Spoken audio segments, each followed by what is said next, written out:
Steve, this is the telescope that you have packed for me. Yes. Okay, can I see it?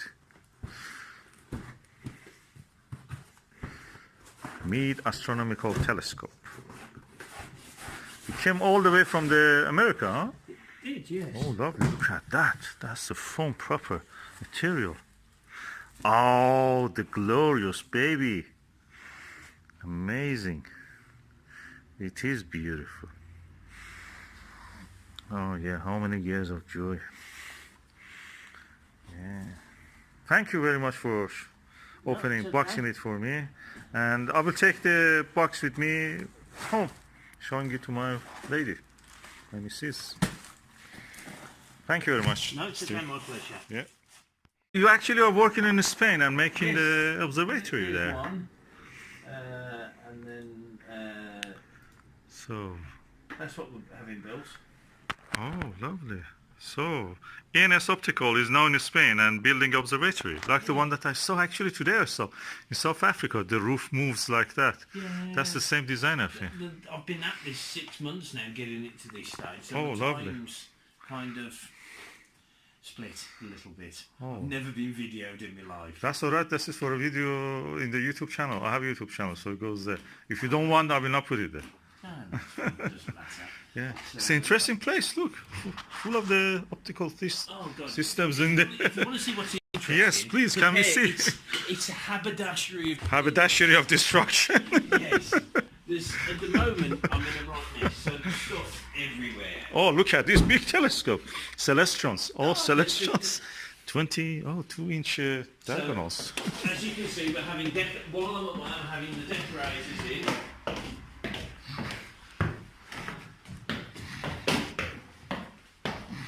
So, Oh, that's the baby I know from the glass. yes, That's the baby I'm getting. it is, Oh, yes. lovely. So, there you go, I've just set it up.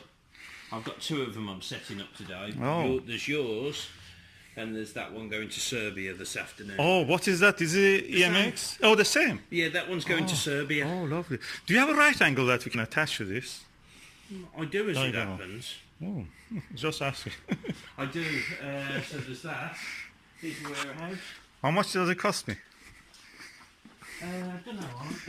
It's on the side over there. I'll show you. Oh, lovely. So there's this. Oh, look at that.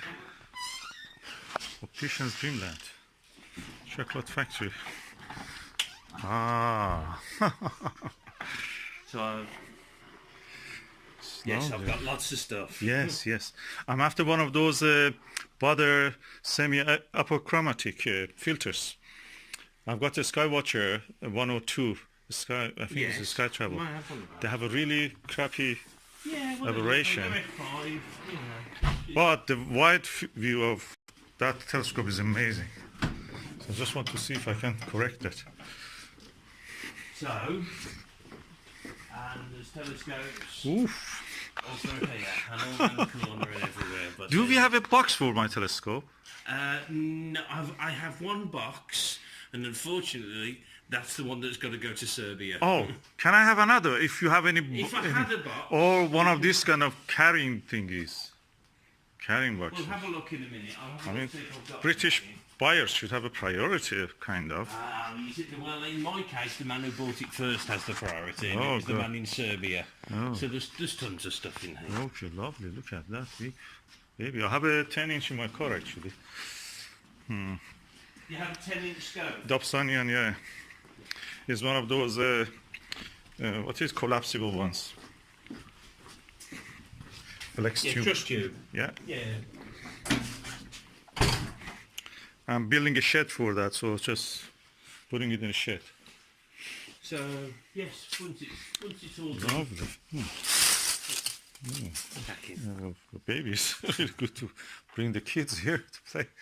Do you have a box that I can put the thing on it? Don't know yet. I'll have a look. Yes, in a minute. please. Bless you. We'll get it tested. Show you what it does. Yes. Show you how it goes. Yes. And then we'll take it from there.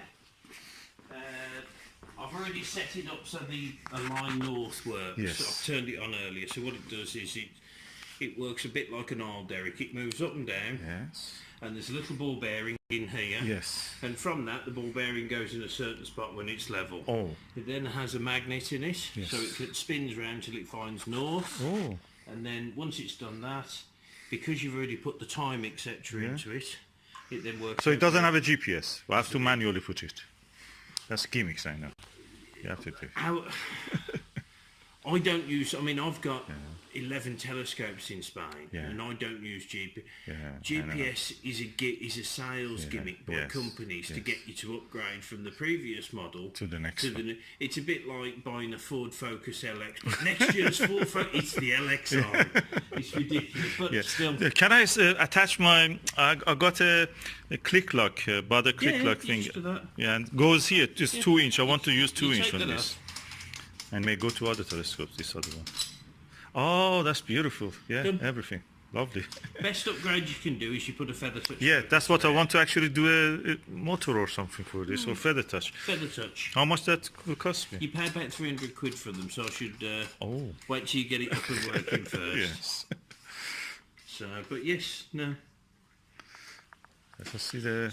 can I see the optics? Yeah, of course you can. I haven't even looked at them myself, yes. Yeah. Lovely. I'll give them a blow in a second if you want. Oh, is it possible? You have a blower, huh? Of course I have. I clean optics all day long.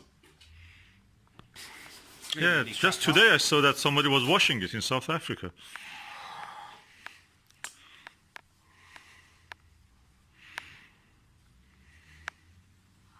I'm just going to get the excess off. Yes. And then I'll give it a proper clean. It's a bit cool in here. Yeah. That's lovely. Does it need a dew shield also? I have those if need be. Yeah, or I can make one from this. They say that from the foam. Make it out of a bit of foam, which is what I do. People are very prissy these days with the telescopes. They have to be perfect. Yeah. But to be fair, most telescopes we use in the dark. Yeah, you can't see them. So a dew shield's job is to stop dew getting on your glass. I have exactly those things, I have also carbon thingy that you can actually clean it without any... That's I use it for cameras, so I just can use it. Yeah, so do I. It's a bit cool in here at the moment. Yeah, beautiful. So that's how you clean your telescope. Normally I would have brought it downstairs and put it into a warmer room because at the moment the optics are far too cold to clean. So when you get them home, just blow them off like that, bit of breath, clean cloth, and then just gently do that. And any smear, I'll have left just 1 or 2 tiny smears on, and just take them off. See, like there. But it's because it's too cold. Yes. So. What's the effect of being too cold? I just want to know. If it is too cold, what happens? Okay, you have a vapor in it. That's it. That's actually good because you can clean it. It causes a little bit less friction. Any particles. But one of the best cleaning things that you'll ever have is your own breath. Yeah. So, and if it's freezing cold, all you'd be doing is wiping the vapour around. Yes. Let's move it, huh? Just to see how it goes up and down.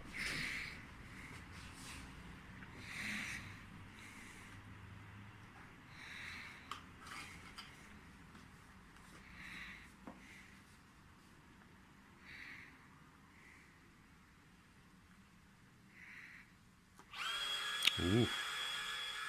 Holy class. I've just altered the speed to maximum there. Yes. You can go down so drains the battery. It's trying to centre. Let's just press centre. And how it moves in the azimuth, does it move? Oh, lovely. Brilliant. That's true. Where is the battery? Is it there? Oh, here. I've got it running off. Oh, you attach to your own power supply. Oh, okay. Now, just last night I was reading about this. This one of the CCD auto guiders. Does it have a port for that or no? I cannot. No, you can buy a 909. It's called a hash 909 adapter, which is a special adapter that. Okay, because I'd messed with it, it failed, but that's okay. Yeah.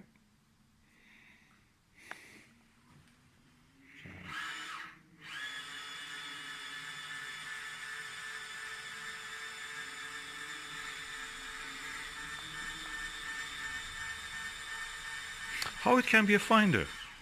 To be honest with you, as a finder, it's the worst finder in the world.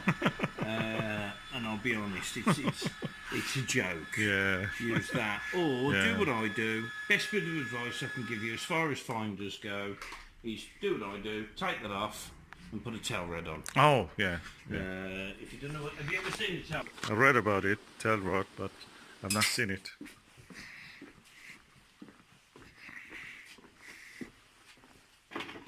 Tail rod. Oh, okay. Ugliest finder in the world. Yeah, how it works? I always wondered. Basically, it projects a bullseye on there. Yeah. And so you get zero magnification, but in the night sky you can see exactly where you're looking. Yes. I haven't got one with batteries in for you to look at the moment. How much are they? Oh, they're about £40. Oh. But they're really ugly. Yeah. How you attach it with a cable tie? Double-sided tape. Oh, okay.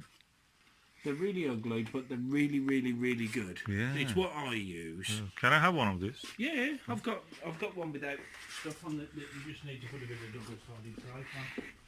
Yes, wondering where we put it. I'll dig one out. I'll dig it out in a minute. That's all right. Another one somewhere.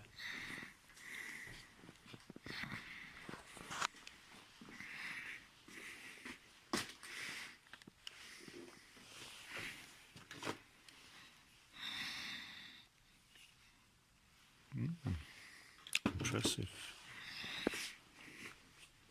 So what you're asking me for is that? Oh yes, I wanted because I've got a Omni Celestron Omni 127, and I want to use one of these for that. But it should have a bracket because that one has a bracket. Does it have a bracket? The Omni has a different bracket. The Omni takes that type of bracket. Oh, okay, so how much is this one? Off the top of my head, £40–50. Okay, can I have this one? Then the other thing you're perhaps looking at is this.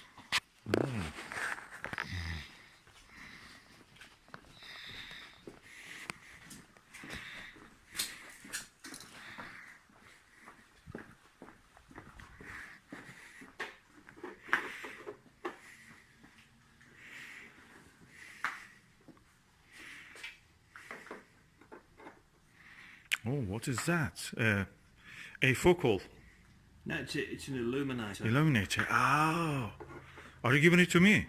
No, I was showing you because you asked me about one when you first came in. Yeah. Remember? Yeah. For this. That's the best finder Meade ever made. It's bigger than normal. Yeah. It's 9x60. Yeah. And if you look, have a look through it. I will look through it first. I'd have to work it out for you. Yeah.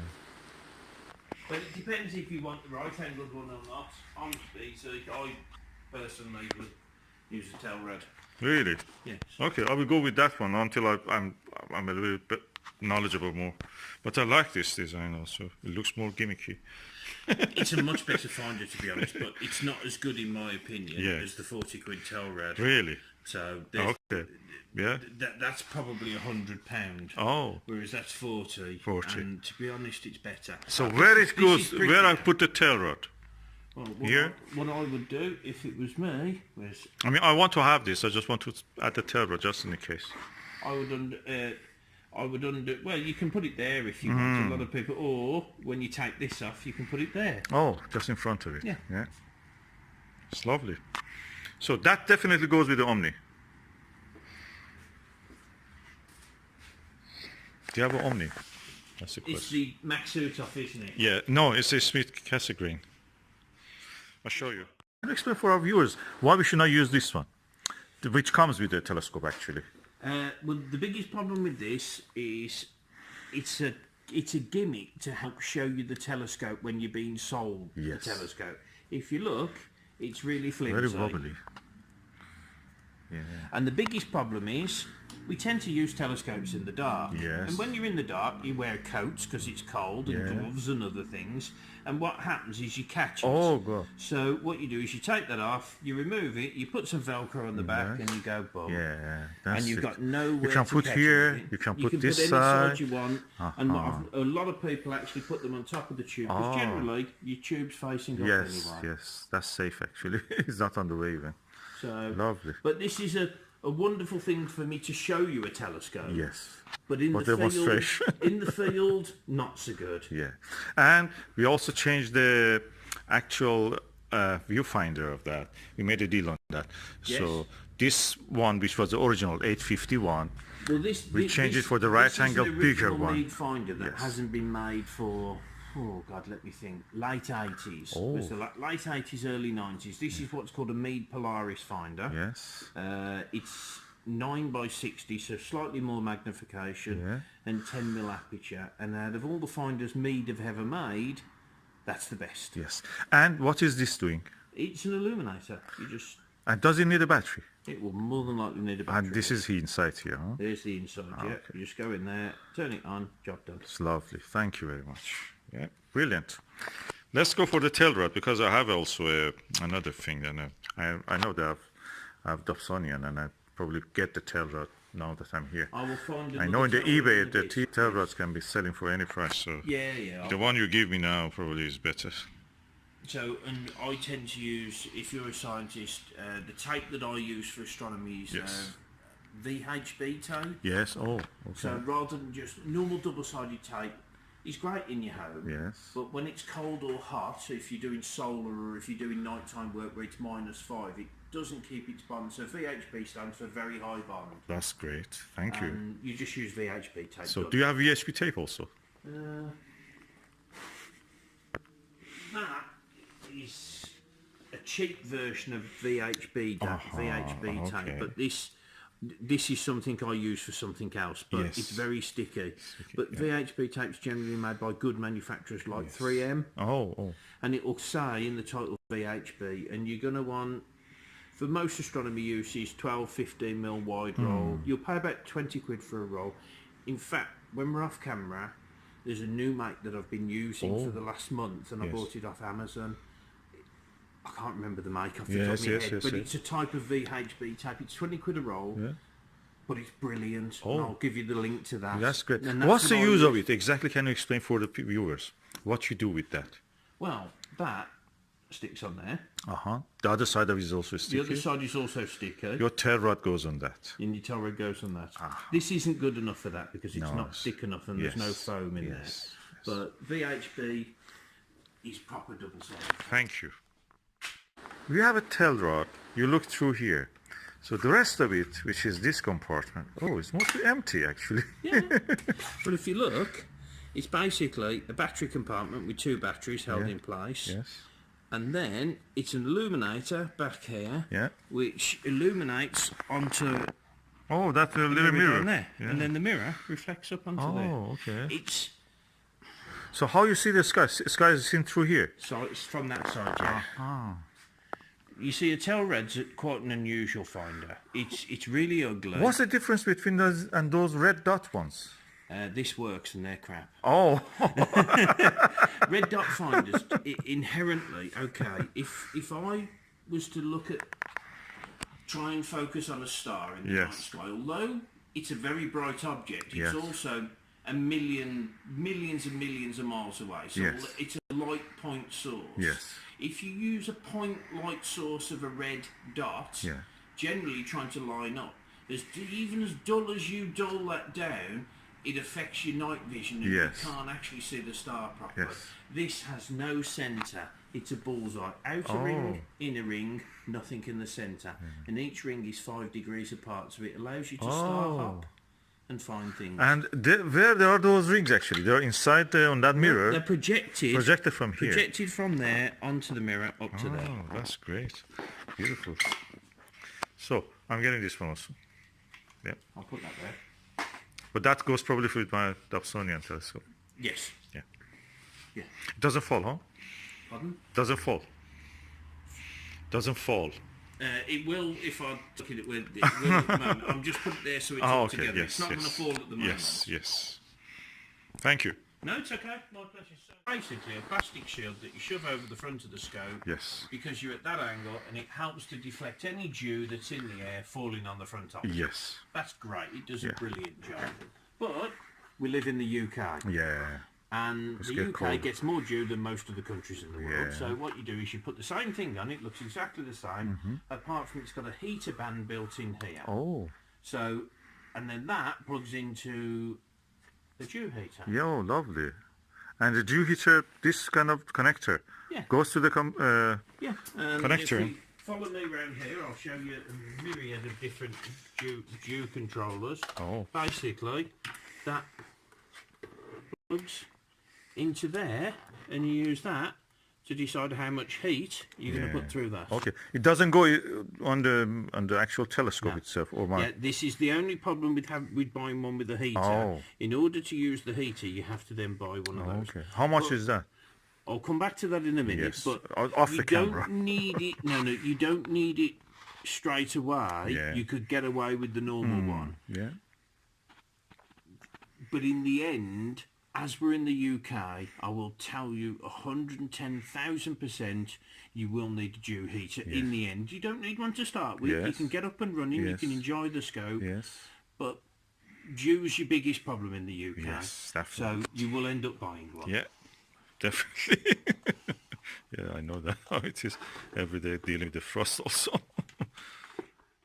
About this, okay? Yeah. So now in a later date, I just changed my mind. I wanted to have a heater for this. So what you do is you buy one of these, and then that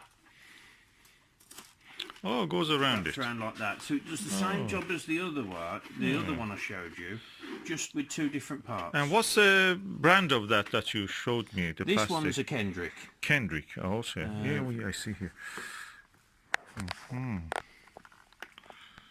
Kendrick Astro Instruments. Canadian Fairly company. made in China. Good. Yep, proudly made in Canada. Yeah. But actually, I've opened one, maybe not. Can be used for the head also, headband, as a headband. Yeah, if you want to look like John McEnroe, or be on board. That's nice. So, there you go. And then that, if you follow me, goes... Oh, that looks really nice.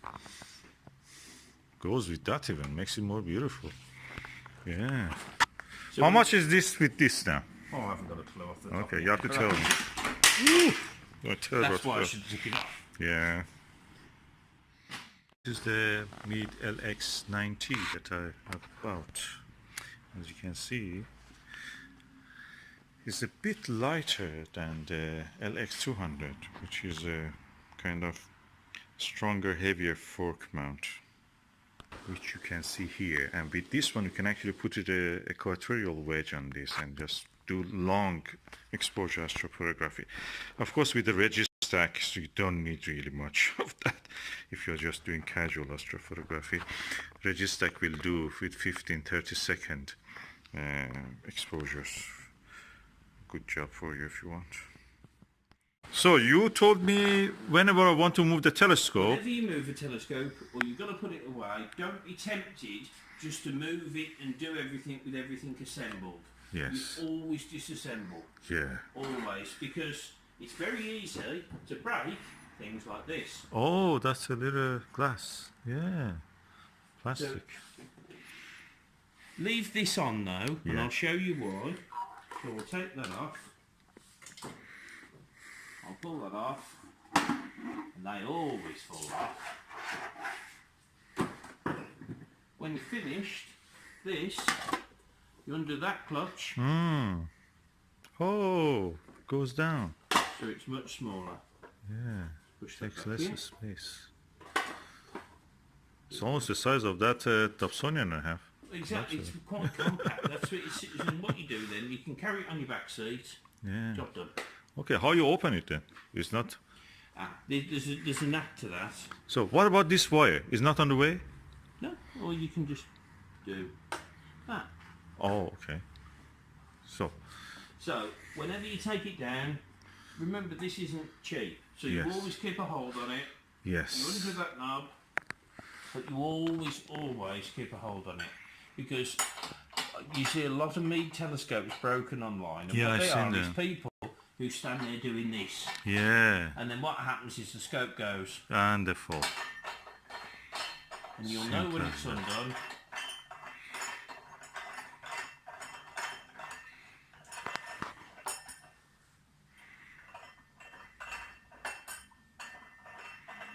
just check. There you go. How heavy is it? Well, I'll hold the camera. Yes. And you can try it yourself.